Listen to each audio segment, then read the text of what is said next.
तो दोस्तों, एपिसोड की शुरुआत में हमें एक लड़का दिखाया जाता है जो कि एक दुकान चला रहा होता है। वह तो दुकान चला रहा होता है, ये ठीक है, लेकिन उसकी दुकान में एक होल होता है। जी हाँ दोस्तों, तुम लोगों ने सही सुना, उसके दुकान के एक दीवार में होल होता है। अब तुम लोग सोच रहे हो भाई दीवार में छेद ही तो है, इसमें इतनी बड़ी बात क्या हो गई। लेकिन दोस्तों, उस दीवार में होल है, यह बड़ी बात नहीं है, लेकिन वो होल किस काम के लिए है वो बड़ी बात है। जी हाँ दोस्तों, मैं तुम लोग को बताने वाला हूँ कि वह होल किस काम के लिए था। दोस्तों, उस होल का काम है एक औजार की रखवाली करना।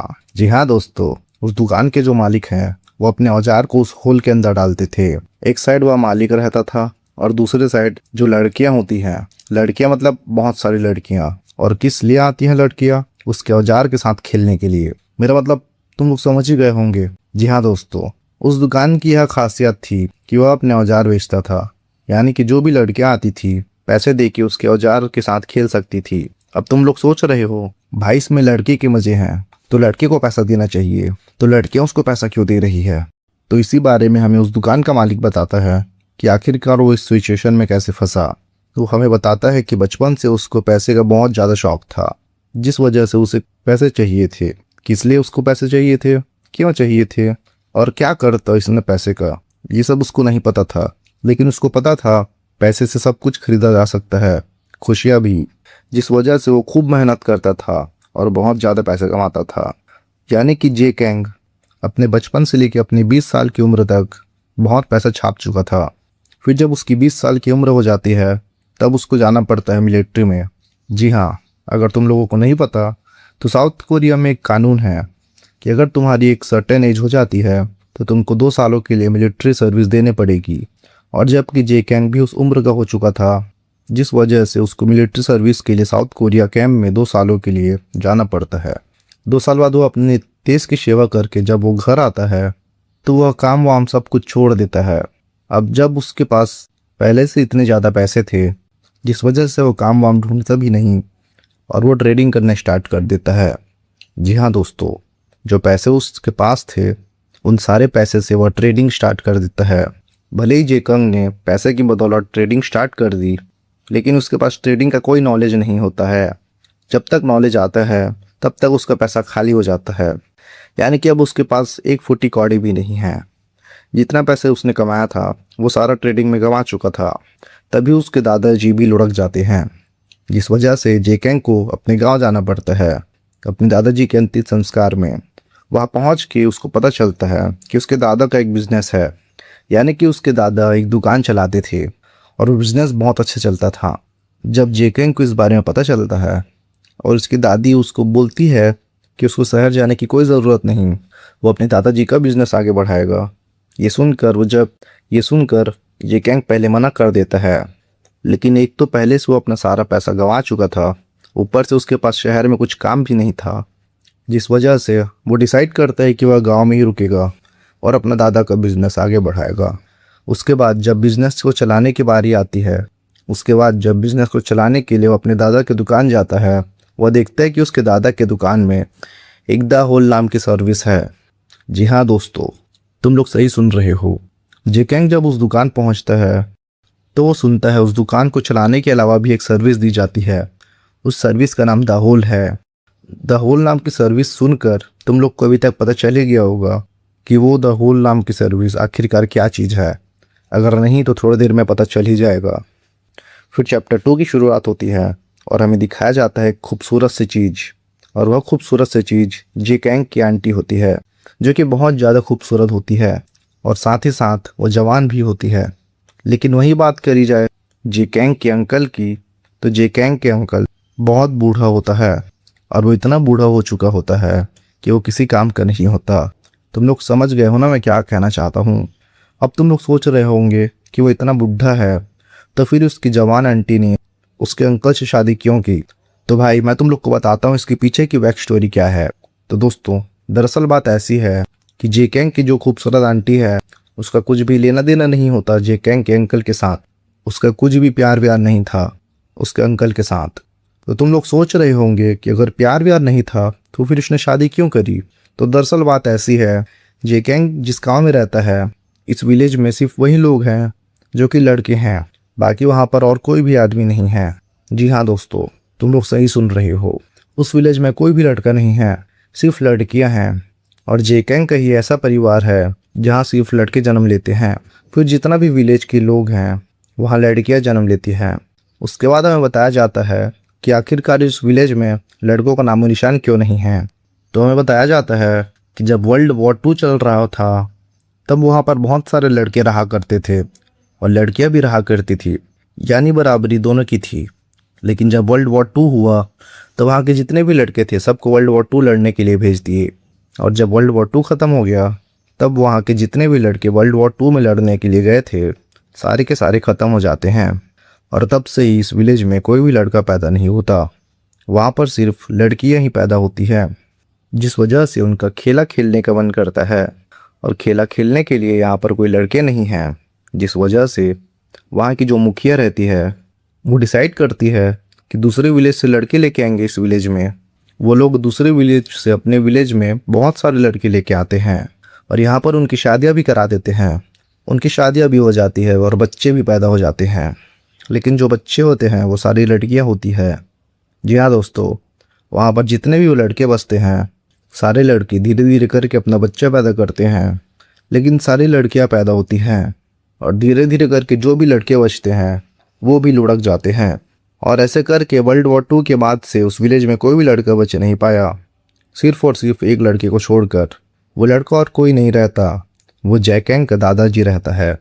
और जब जेकैंग के दादाजी को पता चलता है कि उस विलेज में उसके अलावा कोई भी लड़का नहीं बचा तो वो सोचता है कि चलो इससे बिजनेस बना लिया जाए। वो फिर बिजनेस स्टार्ट करता है, द होल। जी हाँ, ये वही बिजनेस है जहाँ पर कोई भी लड़की जाके अपना आग बुझा सकती है। और जेकैंग अपने दादाजी के इसी बिजनेस को आगे टेक ओवर करता है। तो सोचो जेकैंग की ज़िंदगी क्या होने वाली है। तो दोस्तों, अब तुम लोग को विलेज के बारे में पता चल गया होगा, जेकैंग के फैमिली के बारे में पता चल गया होगा, द होल नाम की सर्विस के बारे में भी पता चल गया होगा और जेकैंग की ज़िंदगी के बारे में भी पता चल गया होगा। अब सोचो, नेक्स्ट चैप्टर में हम देखते हैं कि वो हमेशा की तरह स्टोर जाता है। स्टोर जाने के बाद अपना स्टोर खोलता है और स्टोर खोलने के बाद उसकी फर्स्ट ग्राहक आती है। वह भी एक प्यारी सी खूबसूरत सी औरत। और वह औरत उसके दुकान में कोई सामान खरीदने के लिए नहीं बल्कि द होल नाम की सर्विस लेने के लिए आई होती है। और तुम लोग को पता ही होगा कि आखिर द होल नाम की सर्विस है क्या, जिस वजह से वो औरत आती है। जेकैंग दूसरे रूम में जाता है। दूसरे रूम में जाने के बाद वो अपना औजार निकालता है। औजार निकाल के उसे होल्ड में डाल देता है। भले ही जेकैंग अपना औजार उस होल्ड में डाल देता है लेकिन उसे अभी भी पता नहीं था कि वो लड़की किस तरह की दिखती है, वो खूबसूरत है भी या नहीं। जेकैंग को लग रहा होता है कि कोई एवरेज से लड़की आएगी जिसे कोई भाव नहीं देता होगा, जिस वजह से वो द होल नाम की सर्विस यूज़ करना चाहती है। लेकिन जैसे ही वो लड़की उस रूम के अंदर घुसती है जेकैंग के होश उड़ जाते हैं क्योंकि वो लड़की बहुत ही ज़्यादा खूबसूरत होती है। जब वो इतनी ज़्यादा खूबसूरत लड़की को देखता है तो वो सोचने लगता है कि लड़की को तो कोई भी लड़का मिल जाएगा, फिर ये लड़की द होल नाम की सर्विस क्यों यूज़ कर रही है, क्यों वो उसके साथ इस तरह की चीज़ें करना चाहती है। तभी वो लड़की आती है, आके उसके औजार को पकड़ लेती है। उस लड़की का जेकैंग का औजार पकड़ने के बाद आखिर दोनों के बीच स्टार्ट होता है वो वाला खेल। मैं किस वाले खेल की बात कर रहा हूँ तुम लोग समझ ही जाओ। और फाइनली थोड़ी देर बाद जेकैंग और उस लड़की का खेल खत्म होता है और खेल खत्म होने के बाद वो लड़की बाहर निकलती है। बाहर निकलने के बाद वो चुपके से अपने घर निकल जाती है। वो लड़की अपने घर तो निकल जाती है लेकिन जेकैंग वहीं पर रहता है। और बाहर जब वो निकलता है तो वो देखता है कि उसकी दादी वही दुकान के बाहर बैठी हुई है और उसकी दादी को सब कुछ पता है कि जेकैंग अंदर क्या कर रहा होता है। जिस वजह से जेकैंग जब अपनी दादी को देखता है तो वो शर्मा जाता है और शर्म से उसका चेहरा लाल हो जाता है। और उसकी दादी जब जेकैंग को शर्माते हुए देखती है तो वो उसको समझाती है कि जेकैंग ये शर्माने की कोई भी बात नहीं है क्योंकि ये विलेज की एक रिचुअल है, एक प्रथा जो विलेज के भले के लिए किया जा रहा है। तो जेकैंग को शर्माने की कोई भी ज़रूरत नहीं है। यह बोलने के बाद उसकी दादी फिर इसको समझाती है कि जेकैंग द होल नाम की सर्विस जिस जिस लड़कियों के साथ कर रहा है उसके साथ वो अपना नाता बिल्कुल भी ना रखे, वो अपने प्राइवेट रिलेशनशिप अलग रखे और द होल नाम की सर्विस अलग रखे, दोनों को एक साथ कभी मत मिलाए। आगे उसकी दादी समझाती है कि अगर वो अपनी प्राइवेट लाइफ और द होल नाम की सर्विस में जिस जिस लड़कियों के साथ उसने कांड किया दोनों को एक साथ मिला देता है तो फिर उसकी लाइफ भी बर्बाद हो जाएगी। सिंपल शब्दों में बोले तो जेकैंग की दादी ये समझाना चाहती है कि जेकैंग को द होल नाम की सर्विस से जिस जिस लड़कियों के साथ कांड कर रहा है उन लड़कियों से कभी भी वो प्यार ना करे, उनके साथ कभी भी रिलेशनशिप में ना आए ये कैंग की दादी उसको तो समझा देती है और वो समझ भी जाता है। लेकिन दोस्तों, तुम लोग को क्या लगता है, क्या वो अपना प्राइवेट लाइफ द होल नाम की सर्विस से अलग कर पाएगा? ये सब हम जानेंगे नेक्स्ट चैप्टर में। तब तक के लिए टेलीग्राम चैनल ज्वाइन कर लो, जिससे हम डेली अपडेट्स देते रहते हैं। चैप्टर की शुरुआत में हमें दिखाया जाता है बहुत ही बवाल चीज, और वो बवाल चीज होती है और कोई नहीं बल्कि जेकैंग की आंटी, जो कि अपने रस भरे होंठों से मिर्ची चबा रही होती है। अब ऐसा नहीं है कि उसके जगह पर सिर्फ उसकी आंटी होती है, जेकैंग के बगल में उसका हस्बैंड यानी कि जेकैंग का अंकल भी बैठा हुआ होता है। जेकैंग आज कुछ ज़्यादा ही थका हुआ रहता है, क्योंकि उसका शॉप पर पहला दिन था, जिस वजह से बहुत ही ज़्यादा वो परेशान दिख रहा था। जेकैंग इतना ज़्यादा परेशान दिख रहा था, जिस वजह से उसका बूढ़ा अंकल पूछता है, क्या हुआ जेकैंग, इतना ज़्यादा क्यों परेशान दिख रहा है, कोई मैटर तो नहीं हो गया? जेकैंग का अंकल उससे ये सब बोल रहा होता है, पर उस वक्त जेकैंग कुछ ज़्यादा ही गहरी सोच में डूबा हुआ रहता है, जिस वजह से वो पहली बार में अपने अंकल की बात नहीं सुन पाता। लेकिन दूसरी बार जब उसका अंकल बोलता है तो वो घबराते हुए बोलता है कि यस अंकल, क्या हुआ? इस पर उसका बूढ़ा अंकल बोलता है, क्या हुआ जेकैंग, क्या सोच रहे हो, इतना ज़्यादा सोचो मत। तो इस बात का जवाब देते हुए जे अपने अंकल को बोलता है, कुछ नहीं अंकल, बस ऐसा ही। इसके बाद जेकैंग अपना खाना खाने लगता है। जेकैंग जब खाना खा रहा होता है, उसका अंकल एक्साइटमेंट में उठता है। एक्साइटमेंट से उठने के बाद वो जेकैंग से पूछता है कि जेकैंग, तुम्हारे स्टोर में पहला दिन कैसा रहा? तुम्हारी दादी बोल रही थी कि तुमने बहुत अच्छा काम किया स्टोर पर, बताओ मेरे को, तुमने स्टोर में ऐसा क्या कर दिखाया कि तुम्हारी दादी इतना ज़्यादा खुश हो गई? इसका जवाब देते हुए जेकैंग बोलता है, हाँ अंकल, ठीक ही गया, दुकान पे मैंने जैसा सोचा था उससे अच्छा था दुकान। जेकैंग और जेकैंग के अंकल के बीच ये सारी बातें हो रही होती है, तो उसकी आंटी भी ये सारी बातें सुन रही थी। लेकिन उसकी आंटी जेकैंग की तरफ कुछ अजीब तरीके से घूर के देख रही होती है, क्योंकि उसका हस्बैंड तो बहुत ज्यादा छोटा है। मतलब जेकैंग की आंटी को उसका हस्बैंड खुश नहीं कर पा रहा था। क्या मतलब जेकैंग के साथ उसकी आंटी कुछ कांड करने वाली है? अब इनका अगला दिन होता है। इसके अगले दिन में जेकैंग दुकान नहीं खोलता, क्योंकि उसको लग रहा होता है कि दुकान में वो जिस तरीके की चीजें कर रहा है वो सही चीजें नहीं कर रहा, और इसी वजह से जेकैंग आज दुकान नहीं खोलता है। जब जेकैंग की आंटी को इस बारे में पता चलता है तो वो जेकैंग के रूम में आती है। जेकैंग को उठाते हुए बोलती है कि जेकैंग, क्या मैं तुम्हारे रूम के अंदर आ सकती हूँ? मुझे तुमसे कुछ बात करनी है। तो इस बात का जवाब देते हुए जेकैंग अपनी आंटी से पूछता है, क्यों, क्या हुआ आंटी, आपको कुछ काम है मेरे से? इस बात का जवाब देते हुए उसकी आंटी बोलती है, हाँ जेकैंग, आज तुम दुकान नहीं गए तो क्या बात हो गई? तुम्हें कुछ प्रॉब्लम तो नहीं हो गई ना? कोई प्रॉब्लम है तो मुझसे बात कर सकते हो, मैं तुम्हें सलाह दे सकती हूँ। और दोस्तों, इसी के साथ ये एपिसोड खत्म होता है। उसकी आंटी किस तरीके की सलाह देने वाली बात कर रही थी, ये सब हमको जानने मिलेगा अगले एपिसोड में। तब तक के लिए सपोर्ट बनाए रखें और टेलीग्राम चैनल भी ज्वाइन कर लें।